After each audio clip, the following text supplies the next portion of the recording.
So high, আজকে আমরা বানাবো চিকেন ফাহিদা। ফাহিদা ফাহিদা আচ্ছা, বাট পুরোপুরি না, ওর মধ্যে আমাদের একটু টাচ থাকবে। চিলি চিকেন টাইপের কিছু বানাবো, কারণ কি ওটা একটু শুকনো শুকনো। চিলি চিকেনটাকে ফাহিদা বলে, ওটা ড্রাই হয়, লেবু টেবু থাকে, অনেক সময় বেল পেপার থাকে, লেমন লাইম থাকে, বাট ওটা পুরো ড্রাই হয়। ওরা ওই কাইন্ড অফ যে রুটিগুলো হয় টোটিয়া দিয়ে খায়। টোটিয়া না টোটিয়া কি বলে? আমরা কি ভাত দিয়ে খাবো না রুটি দিয়ে? এটা তোমার ঠিক না, তুমি যেমন ভাত তাতে হলে ভাত দিয়ে তখন ঝোল ঝোল নাকি ভাত দিয়ে খেতে পারবে।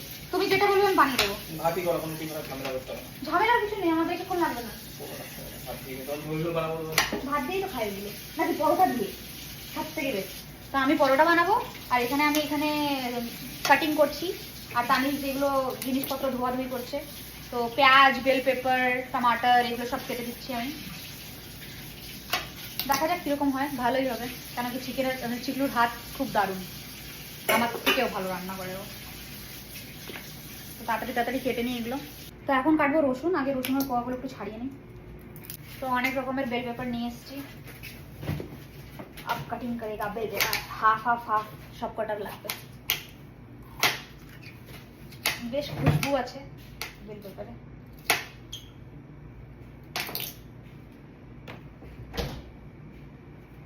ধুয়ে দাও টমাটোটা।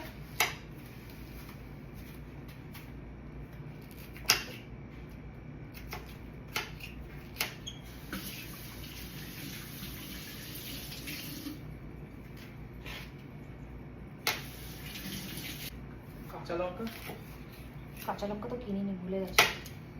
রান্না করে কি দিয়ে সে চলে যায় আমার, ওইটাই ভুলে গেছি। তো কাটিং কমপ্লিট, এরকম একদম সুন্দর করে কাটিং করে নিয়েছি। এখন যাবে মিক্সিং। তো এদিকে চিকেন আছে, চিকেনের মধ্যে একটু দিয়ে দিচ্ছি লাল লঙ্কার গুঁড়ো, একটু দিয়ে দেবো ব্ল্যাক পেপার গুঁড়ো, একটু দিয়ে দেবো নুন। চিকলু তুমি কোন সস যেন বললে, দাও একটু।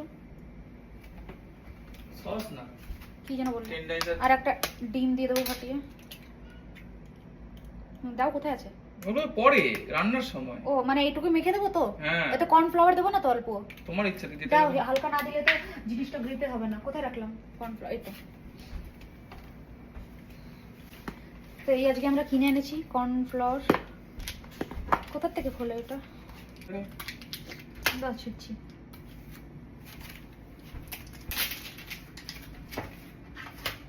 ও ওয়াও, এটা জাস্ট এরকম করে খুলে যায়, দেখো বেশ সুন্দর দেখতে, ইয়েলো বেশি অল্প, বেশি দিও না।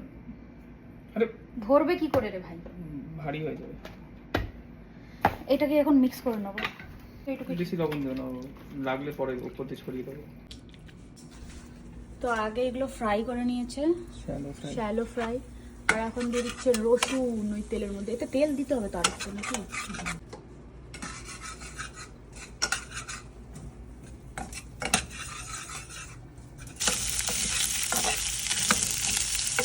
আচ্ছা যাবে না। ও শ্যালো পেঁয়াজ না গোটা গোটা থাকবে। ওটা ঢেলে দাও না, ধরো আমি ঢেলে দিচ্ছি। ভালো, আস্তে আস্তে।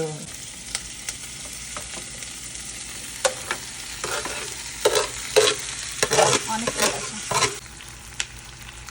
এই দিয়ে দেবো তেরিয়াকি সয়া সস। ছাড়বে, এখন সব ঢেলে দিচ্ছে আমার মহান কর্তা।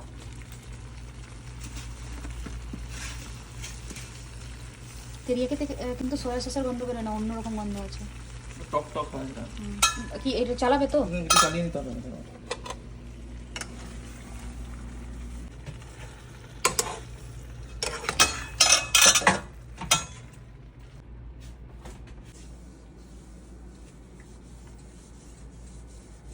জল ছেড়ে বললাম না জল ছাড়বে। এখন আমি বানিয়ে নেবো পরোটা। যেগুলো পরিষ্কার করে দিয়েছে পুরো, আর এদিকে ও চালাচ্ছে এখন। সানডে ফান্ডে। আগে তেরিয়াকি সস লাগবে, বুঝলি? পুরো সাদা হয়ে গেছে। দাও একটু, একটু ওটাও দিতে পারো, হানি সস। হানি মাস্টার্ড ওটাও ভালো লাগবে।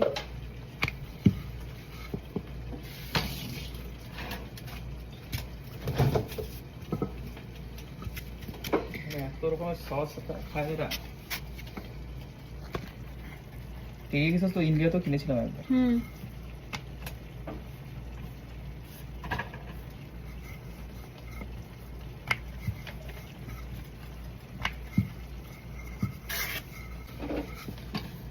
তো কার কার রুটি বানাতে ভাল লাগে বা খেতে ভাল লাগে, কার কার ভাত ভাল লাগে আমাকে জানাবে। সব রুটিগুলো তো তাড়াতাড়ি তাড়াতাড়ি বানিয়ে নিই।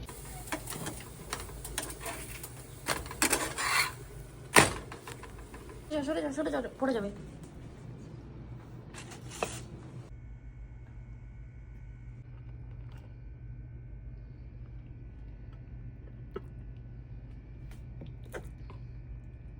দেখতে তো দারুণ হয়েছিল, খেতেও হয়তো ভালোই হবে। আর আমি দুপুরবেলা করেছিলাম মাশরুম আর কর্নের তরকারি, এটাও খুব সুন্দর হয়েছিল। তো এটাও মানে অল্প বেঁচেছিল, তো এটাও নিয়ে নেবো। না তুমি নোংরা মানুষ। কেমন আছে বানিয়েছি আমি, আমার জিজ্ঞেস করছি তোমাকে জিজ্ঞাসা করছি কেমন আছে বলো। আমার তো ভালোই লাগছে।